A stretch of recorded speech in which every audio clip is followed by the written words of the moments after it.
next on our list? Makes me. Patrice? Yeah. Patrice Barnes is next.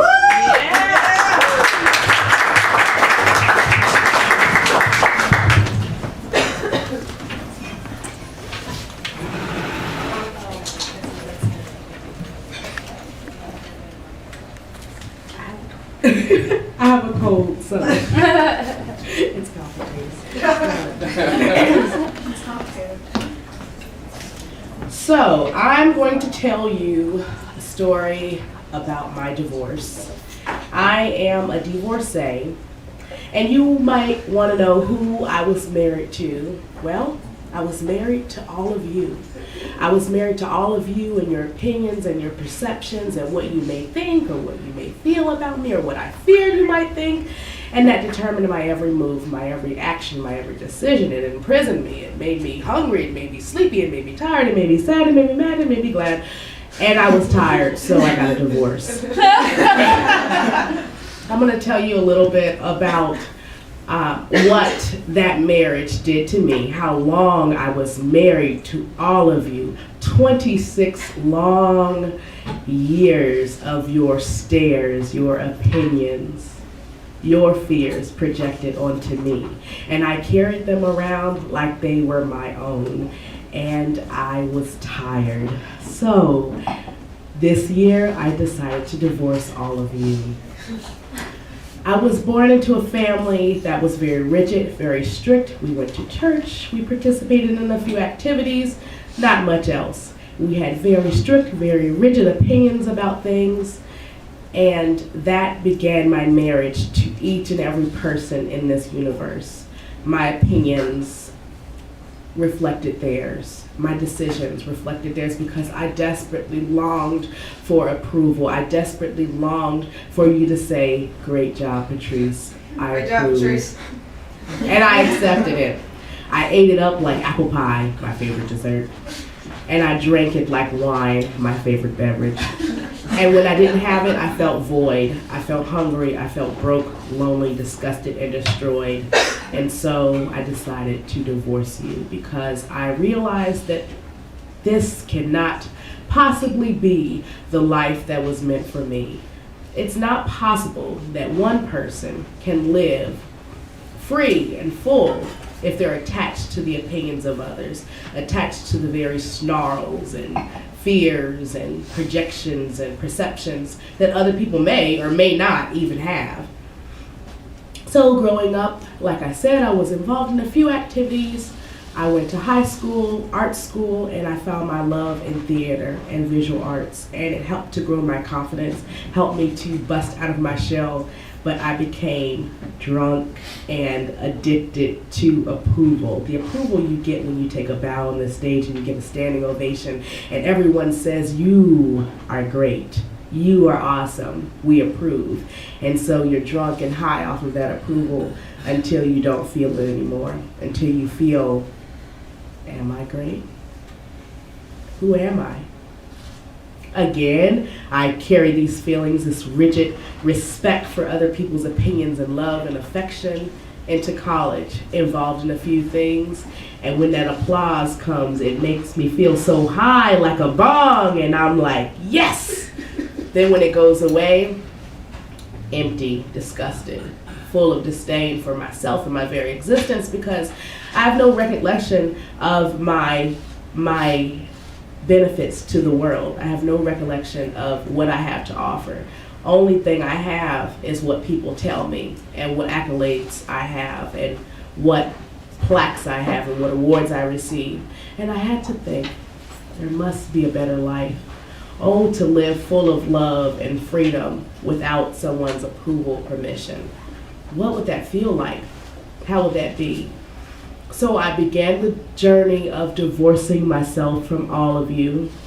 And that began with solitude at home. I'm an undercover introvert. I hide under extroverted ways because I like to perform and I like to see people and I like people to see me. I'm always there and I'm always ready and alive and it's always showtime. But that takes so much out of you and you go home and you feel broken, busted, disgusted, and disdainful because approval only goes so far, and you cannot take that approval home to you when you're alone. You cannot take that approval home to you when you're sick, when you're tired, when you just need a friend, because they're all living their lives and they're all on. And we can't all be on together because there's only one room, only one place for one person on the stage, and everybody's fighting for that same space. So I spent time alone. And at first it was hard. You know, I'm a theater person, very imaginative, so I would compare it to one of those scenes when a movie starts going through a detox, like Ray Charles or Johnny Cash. And I'm like, no, I won't call them.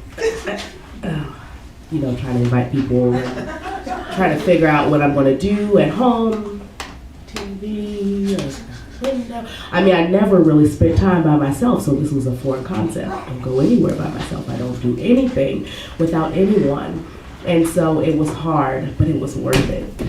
And so I began to crave aloneness. And in that aloneness, I found myself. I discovered what I liked. I began to paint. And I painted everything. I painted wine bottles. I painted paper. I painted wood. And I just painted, and I read, and I watched movies, lots and lots and lots and lots and lots and lots of movies. Any movie, really, I just watched them all. And then I did my own analysis. I thought about, what is that character thinking? If I was that character, would I do it that way? Oh, I wonder what it would feel like to live in the medieval times. I did my own analysis, and I write my own blog, and I do my own videos, and I just sit there and talk and talk and talk. Maybe people watch, maybe they don't. And I just began to fall in love with myself, and I said, I'm pretty awesome, if I don't say so myself. Pretty awesome. And so this aloneness birthed this love, and I don't want to be married to you anymore because I've realized that I know how to take care of myself, and I'm a better partner to me than you ever could be. And it's such an amazing journey to fall in love with you, to realize what makes you tick, what makes you smile, what makes you happy. And I spend tons of moments just laughing at myself, and I realize, oh wait, it's just me. I'm so funny. Oh, I crack myself up. Are those moments where you tell those crazy jokes and you know it's funny? I mean, you know, but they just don't get it. They haven't had the opportunity to understand just yet, so you tell it again. And they still don't get it. It's like still quiet, and you just maybe like try to explain it, and they're like, no, Patrice, like it wasn't funny. And it just makes you laugh even harder. Oh, is that just me? Whatever.